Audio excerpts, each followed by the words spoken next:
जनतेसाठी कुणाशी भेटणारा आपला चॅनल सत्यमुख।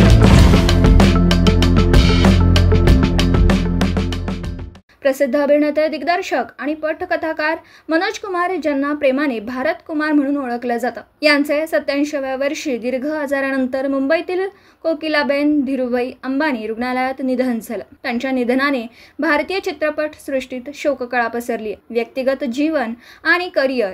मनोज कुमार यांचा जन्म 24 जुलै 1937 रोजी झाला।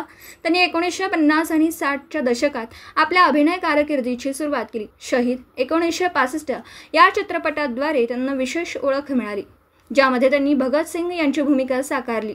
यानंतर उपकार 1967, पूरब और पश्चिम 1970, रोटी कपडा और मकान 1974 आणि क्रांती 1981 यांसारख्या देशभक्तीपर चित्रपटांमुळे ते भारत कुमार म्हणून प्रसिद्ध झाले।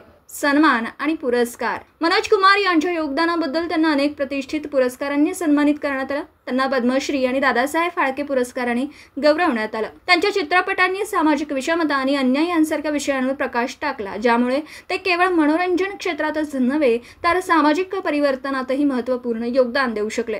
शोक संवेदना आणि श्रद्धांजली। मनोज कुमार यांच्या निधनानंतर राष्ट्रपती द्रौपदी मुर्मू आणि पंतप्रधान नरेंद्र मोदी यांनी त्यांच्या योगदानाची आठवण करून दिली आणि श्रद्धांजली अर्पण केली। राष्ट्रपतींनी त्यांच्या चित्रपटांनी भारतीय संस्कृती आणि मूल्ये समृद्ध केल्याचं सांगितलं। पंतप्रधानांनी त्यांच्या निधनाने भारतीय चित्रपट सृष्टीत मोठी पोकळी निर्माण झाल्याचं म्हटलं। अभिनेत्री आशा पारेख, ज्यांनी मनोज कुमार यांच्यासोबत दो बदन आणि उपकार यासारख्या चित्रपटांमध्ये काम केलं होतं, त्यांनी त्यांच्या आठवणींना उजाळा दिला आणि सांगितलं की आम्ही आणखी चित्रपट एकत्र करायला हवे होते। मनोज कुमार यांच्या निधनाने भारतीय चित्रपट सृष्टीत एक सुवर्णयुग संपलाय।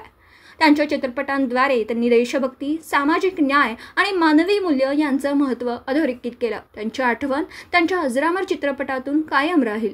सत्यमुख प्रतिनिधी सूरज नदाफ, कोरोची, तालुका हातकणंगले।